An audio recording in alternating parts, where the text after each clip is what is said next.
Finally, Kalen DeBoer reveals when the Bama team expects to name its new QB. Let's get to the bets and news. Subscribe to the channel first. The search for Alabama's next great quarterback is in full swing, and Kalen DeBoer finally gave fans a timeline for when the mystery will be solved. During his appearance on the Always College Football podcast, hosted by Greg McElroy, a name that needs no introduction in the Crimson Tide universe, DeBoer revealed that the decision on who will start for Week 1 against Florida State should be made in the last week and a half before the season starts. This statement not only answered McElroy's concerns, but also brought a little more clarity to the process that has been the center of attention this offseason. DeBoer explained that the team's preparation schedule includes a phase called bonus workouts that occurs just before the official start of the season. This period is crucial for the quarterback selected to get a better feel for the receiving corps and solidify his chemistry with the offense. According to the coach, this synchronicity is essential to ensure the team enters the first game already operating at a high level. However, he made it clear that if the decision seems obvious before then, it could come as early as a week before the deadline. Still, DeBoer seems determined not to rush things, prioritizing certainty over haste. The trio of candidates for the starting quarterback position consists of Ty Simpson, Austin Mack, and Keelan Russell, each bringing unique traits to the competition. Simpson, who finished spring practice as the apparent leader in the locker room, has the advantage of experience within the program. He was the primary backup the past 2 seasons, learning from Jalen Milroe and getting a first-hand look at how Alabama's system works. Despite his current status as the favorite, Simpson still faces stiff competition. Austin Mack, on the other hand, comes to Alabama with a direct connection to new offensive coordinator Ryan Grubb, who worked with him during his time at Washington. That pre-existing relationship could be a big difference-maker, especially considering the changes to the offensive scheme implemented by DeBoer and Grubb. Mack is seen as a versatile player who can execute both precise passes and long runs with his legs, something that could endear him to the coaching staff. Meanwhile, Keelan Russell, the 5-star freshman and Elite 11 MVP, represents the future of the program. His decision to leave SMU for Alabama was a significant blow to the Crimson Tide, who now have one of the most promising prospects in the country. While his youth and lack of college experience could be seen as disadvantages, Russell has impressed with his ability to learn quickly and adapt to the fast pace of practice. When asked by McElroy about the most important trait he looks for in a starting quarterback, DeBoer was blunt: consistency. It's not just about who has the best completion percentage or who makes the most spectacular plays in practice. What really matters is who can move the ball efficiently and lead the offense reliably, especially when the starters are on the field. This philosophy reflects DeBoer's pragmatic approach, which prioritizes actual performance over theoretical potential. With preseason training set to begin in early August, the next few months will be critical for the future of Alabama's offense. The opener against Florida State, scheduled for August 30th, will be the first big test for the winner of this battle. And while fans speculate about who will emerge victorious, one thing is certain: Kalen DeBoer is committed to making the right decision, even if it means waiting until the last possible moment. For Crimson Tide fans, the wait may be agonizing, but it's also a reminder that the program remains a well-oiled machine, where every detail is analyzed and every decision is made with care. Whether it's Simpson, Mack, or Russell, will Alabama's next quarterback be given the responsibility of leading a team that could be a major contender for the 2025 title? The region's Tradition Pro-Am tournament, held at Greystone Golf and Country Club in Birmingham, brought a special flavor of competition between coaches, celebrities, and legends of the sport. And if there is one thing that stands out at these events, it is how iconic figures from different areas come together to compete in a friendly competition, but with that touch of rivalry that always makes fans' eyes shine. Among the highlights of the day, Alabama coach Kalen DeBoer showed that, in addition to understanding American football, he also has talent on the green. DeBoer and his group, led by renowned golfer Ernie Els, finished with an impressive -16, securing second place in the celebrity category. Despite not taking first place, the team's performance was solid and reflected DeBoer's dedication to the sport. For those who follow the Alabama coach, this performance in golf can even be seen as another extension of his competitive mentality, always striving for the best, even off the football field. However, the big winner of the day was none other than Tommy Tuberville, the former Auburn coach and current U.S. Senator. Tuberville led his group, which included the likes of country music singers Riley Green and Jamie Johnson, as well as the eccentric John Daly, to a landslide victory with a score of 22 under par. The 6-shot margin over the second-place finisher shows that Tuberville still knows how to triumph in major competitions, even if he is now away from the football sidelines. The result is sure to fuel conversations between Alabama and Auburn fans for quite some time. Another name that caught the eye was Nick Saban, the legendary Alabama coach, whose group finished 6th at -12. Playing alongside Charles Barkley, a basketball legend known for his charisma and, shall we say, unique golf style, and accompanied by pro Stuart Sink, Saban showed that despite his busy coaching schedule, he can still have fun and compete at a high level.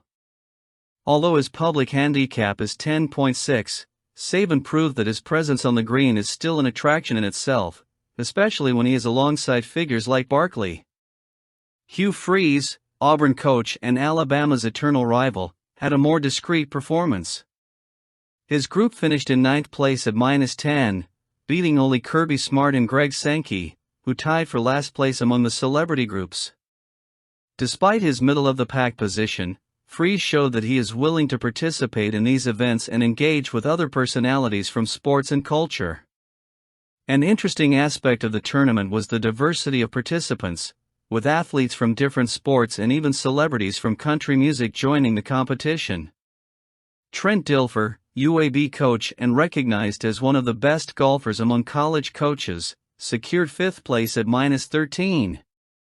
Bo Jackson, a legend of the sport in multiple arenas, finished 7th at -11, showing that his talent is not limited to football or baseball.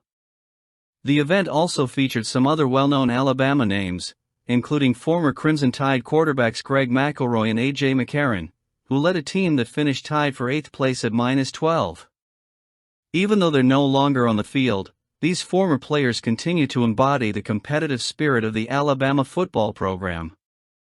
It's worth noting that the region's tradition is not just an opportunity for celebrities and coaches to showcase their golf skills, but also a celebration of the sport and the community.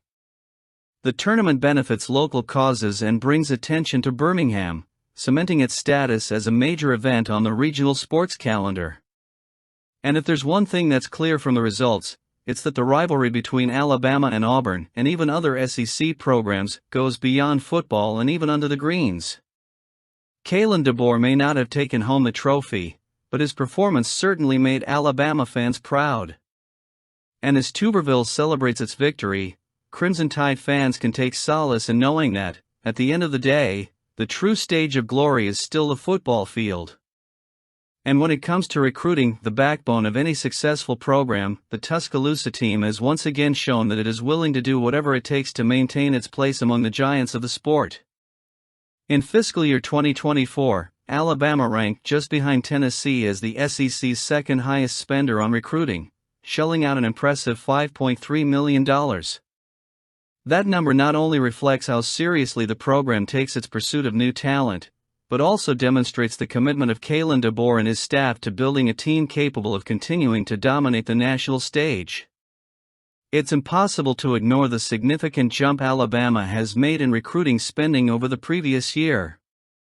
In 2023, the school had spent $2.9 million on recruiting, an already considerable amount that has now been far surpassed.